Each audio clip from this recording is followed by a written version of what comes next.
What is up, guys? Welcome back to another weekly news video. No, I am not out at the National, but I have two pretty important updates. One regarding some fake cards that PSA has graded, a bit of a public service announcement with regards to that. And then also a pretty ridiculous loophole with eBay's authenticity guarantee program that I literally laughed at when I saw this thing from them. And it just makes absolutely no sense and shows that we need more clued on people within the process. So bear with me as always, and we'll jump straight into it. Now, the first thing I want to talk about, like I said, is PSA grading fake cards. These are blank slates from Court Kings, and if you know anything about Court Kings, you will know that there's a pretty clear-cut tell on what some of these cards in this set are meant to look like. They're meant to have a canvas-style print on them, i.e. they're meant to be textured and have those little bubbles and not be flat and standard like a normal traditional sports card. And what this individual on Instagram posted 4 days ago was that they acquired the Steph Curry on the right in a PSA 10, and it turns out it's fake. How do you know it's fake? For the reasons I just mentioned. The Steph Curry itself, I'm clicking on the wrong thing, does not have any texture. You can sort of see over here, this is what the card is meant to look like. This is a genuine card. This is the LeBron that you saw in the earlier post, and this is the Curry right beside it. You can clearly see that it is smooth and there is no texture. Now, this card has subsequently been deactivated by PSA because obviously they've gone ahead and seen that post because it went a little bit viral. But I wanted to flag it for you guys out there. If you are in fact seeing these things out, make sure you're checking that kind of thing. This is why it goes back again to buy the card, not the grade, because you need to know what you're looking at, and it's very easy for people to sort of not know what they're buying, like this person in particular did, which is really, sad. He goes on to say that he's happy that he is based in Chicago because the National is obviously this week, so he's going to take it to PSA and see what they can do. But this is one of those ones where it is unfortunate. And like I said in this video over here where we clapped back at Geoff Wilson, you need to buy the card, not the grade. You need to look at what you're buying. Just because PSA have given the tick of approval because this card has been graded by them does not mean that everything is above board. Does not mean they did their job to the level that they should have. So when you see stuff like this, don't just trust the bloody label. It's pretty common sense, but people unfortunately fall for it, especially if you are in fact buying online. I don't know why I said buying like that. If you are in fact buying online. Now, let me know your thoughts on this one, but that was just a quick public service announcement. Be very careful with the things out there. And also make sure you're checking out alteredcarddatabase.com, which is Tiffany Card's website, to spot things like this if you do in fact want to go ahead and spend some money in this hobby. Now, the next thing I want to talk about is what I touched on in my live maybe a week ago, where I talked about an error from eBay Authenticity Guarantee that is probably the most ridiculous thing that you would have seen to date. Now, obviously, this program has had a lot of errors in the past, and I'll quickly take a step back. If you're not sure what the Authenticity Guarantee program is, I think every card that sells for over $250, I forget the exact T's and C's, but it essentially goes through a third-party review. It goes to eBay, they review it, and then they go ahead and send that card onto the customer to make sure that it matches what was being sold, to sort of limit some of those scams that are happening within this industry. But what sort of happened over here is that, a subscriber of mine reached out and said, hey, I sold this Steph Curry 1-of-1, and you wouldn't believe what eBay did.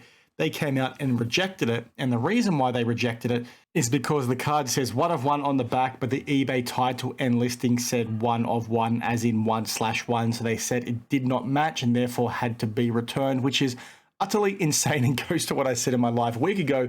One of the most ridiculous rejections you'll probably ever see from this program. It's meant to be there to deter scammers, to stop scams from happening, not for things like this, when obviously within this hobby, these two things are synonymous with each other. Now, I can't recall if I said a subscriber sent this to me, and this is the additional screenshot going, back to them from eBay saying that they verified the item is authentic, but they also observed that the item has minor issues that were not specified in the listing.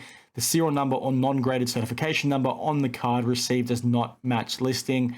They're basically sending it back because there was a listing inaccuracy. And it says over here that the item will be sent back to them. Going to potentially ruin a sale for them. The customer potentially would have wanted to buy this to get it in hand for the National. So who knows if this individual can go ahead and sell it again. But one of those things that is just incredibly ridiculous for mine, and it just makes no sense. Those two things are clearly the same thing. So now, again, a public service announcement. If you're selling something through the eBay program, make sure that you're saying 1-of-1 if the back of the card does in fact say 1-of-1 as opposed to 1-out-of-1, which is what this is. They're both synonymous, but this is just, peak ridiculousness in my opinion. Again, over here, you can see more a zoomed in picture of what the card actually looks like. I don't recall if PSA does all of the authenticity guarantees for eBay or just the ones in the slabs. I know CGC used to be involved, but what their website says is that PSA are the ones that are doing it. So perhaps it's PSA who's made the error here. But one of those things is just, crazy to me. And it might be a situation where the people doing the authentication, i.e. PSA or CGC in this case, have their hands tied because maybe eBay's policy is explicit, i.e. it has to say exactly what the back of the card says. But guys, let's put some common sense here. So, if eBay, you're seeing this, sort your shit out because this makes no sense to me. And if you're a person out there wanting to buy or sell, keep this in mind because this might come back to burn you. Make sure you're extra careful because, like I said a little bit earlier, this could result in a lost sale that you might not get back for months, from now, right? It's just going to screw you over for a period of time, or it might not, but that's, where my line of thinking is going. In terms of some other things I wanted to quickly touch on today, it's going to be a very short video. I put out a video talking about why I thought SGC was done and dusted. Please check out this video because some people sort of said I was just hating for the sake of hating.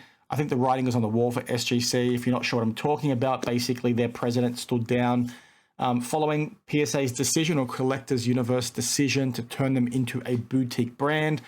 I don't know what that means in the modern hobby. Some people try to come out and defend it and say they're going to be just there to do niche products like vintage, or vintage is obviously not niche, but niche things like maybe TCG or some other random crap. When I hear a business talking about another business like that, it very much tells me they just see them as being second fiddle. So for those reasons, irrespective of whether you can justify what boutique means, who in their right mind is going to want to send something to them, especially if the price points are what they are right now, right? It's not going to be reflected on the secondary market in terms of sales because people see now SGC as a dead brand. Now, another video that I put out 2 days ago didn't actually get a whole lot of attention. I'm not exactly sure why. It was my thoughts on Geoff Wilson and his repacks, the certified repacks with PSA. I'm not going to repeat myself. If you haven't seen the video, go ahead and check it out.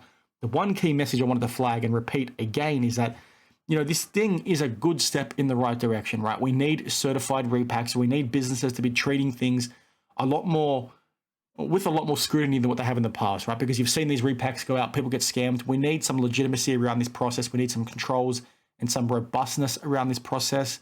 And I think this is a good step, but I don't necessarily think it's in the best direction because I don't like the fact that PSA is the one doing it when they're also the ones certifying the slabs. They're also the ones grading the cards that go into those slabs, which then go into those repacks, right? It's a little bit of conflict of interest. So if you're interested and you haven't seen the video, please check it out because I jump into why I think it's a bad idea in more detail, and then also how they could make the process a little bit better as well. And, one of those ones where people will push back for the sake of pushing back, but, I think it's really important. And I don't think, many others have talked about the things that I've talked about, and the fact I've not talked about those things makes me a bit nervous because, again, I think you've got people like Geoff Wilson trying to come in and solve a problem too little too late, and they're trying to solve a problem that they didn't think was a problem in the first place, right? People like him thought repacks, were amazing. They bought into them. They want to throw them left, right, and center. They get a bit of pushback, and then all of a sudden they think, oh, let's try and protect people from repacks. Let's try and make them a bit more robust. They implement something, but these are the same people that didn't think it was a problem in the first place. So my line of thinking is, if you couldn't spot the issues in the first place, what makes you think the process you've now designed is actually going to solve the problem and solve these issues from happening again? And I don't think that's what's happening here because I don't think the right people are involved. So anyway, watch that video and then come back to me in the comments below.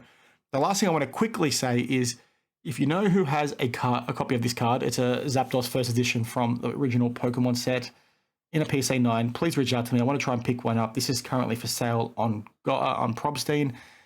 I'm probably not going to win it because I think it's going to sell for too much, but I've been desperately chasing this card for a number of years now. I don't want to pay, current rates for it because I think it's a little bit overpriced, but if you know someone that has it, please reach out because I need to get my hands on it. I spoke on this channel maybe 3 years ago about, one of the earliest memories that I had collecting cards. It was actually hitting this card in a pack, so I really want to get it for my PC. I should have picked it up years ago, but, I thought I'd wait to see what happens with pricing. Obviously, I missed the boat then, and Pokemon's going through a boom right now. But you know what? I need to get it in my hands. If you know someone that has one, please let them reach out to me on eBay. Not on eBay, on Instagram. The last thing I want to quickly talk to you is if you're out at the National, let me know how you're going. There's a lot of videos, lots of FOMO going on. You can see here who I'm subscribed to on this channel. Lots of videos going out and about. I'm subscribed to a lot of people, so don't get offended if you see someone here you don't like. I don't really care. I listen and try and capture information from everyone. But I want your thoughts. I've not watched a whole lot yet because I've got FOMO pretty good. I'm going to try and make it out to a national one day. But if you've seen any really good videos, especially from small creators, drop their names down in the comments below and I'll shout them out and have a look in the next video. So anyway, thanks for watching, guys. As always, let me know your thoughts down below and I'll see you all in the next one. Cheers.